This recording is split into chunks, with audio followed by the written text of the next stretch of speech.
मेरे प्यारे दोस्तों, आप सभी को नमस्कार। कैसे हैं आप? दोस्तों, हम लोग पढ़ रहे हैं टाइम एंड वर्क।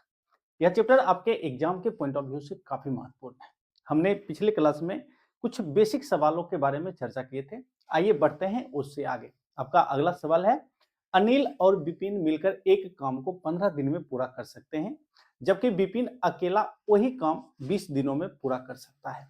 हमें पता करना है कि अनिल अकेला वही काम कितने दिनों में पूरा करेगा। अनिल और विपिन दोनों मिलकर किसी काम को 15 दिनों में पूरा करता है, जबकि विपिन अकेला उसी काम को 20 दिन में पूरा करना करता है। विपिन अकेला उसी काम को 20 दिन में पूरा करता है। तो सबसे पहले आपको करना क्या है? कुल कार्य निकालना है। कुल कार्य निकालने के लिए आप करेंगे क्या? 15 और 20 का एलसीएम लेंगे। 15 और 20 का एलसीएम कितना होगा? 15 और 20 का एलसीएम होगा 60। मतलब कुल कार्य जो हमारा है वह 60 यूनिट है। इस 60 यूनिट कार्य अनिल और विपिन दोनों मिलकर करता है तो 15 दिनों में कार्य को पूरा कर लेता है।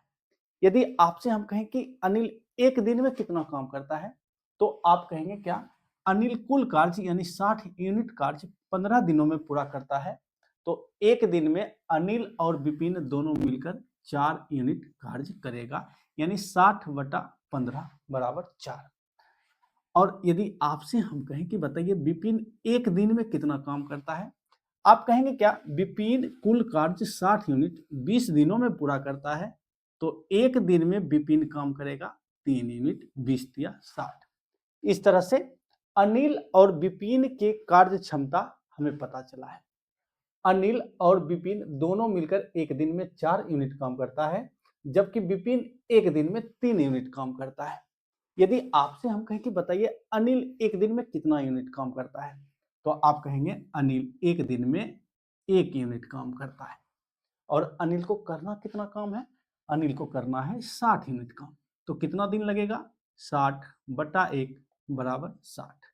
मतलब यदि इसी कार्य को अनिल अकेला करता है तो अनिल को लगेगा कुल 60 दिन का समय लगेगा। इस तरह से ऑप्शन नंबर बी आपका सही आंसर हो जाएगा। अनिल को पूरा काम करने में कुल 60 दिनों का समय लगेगा। ठीक है।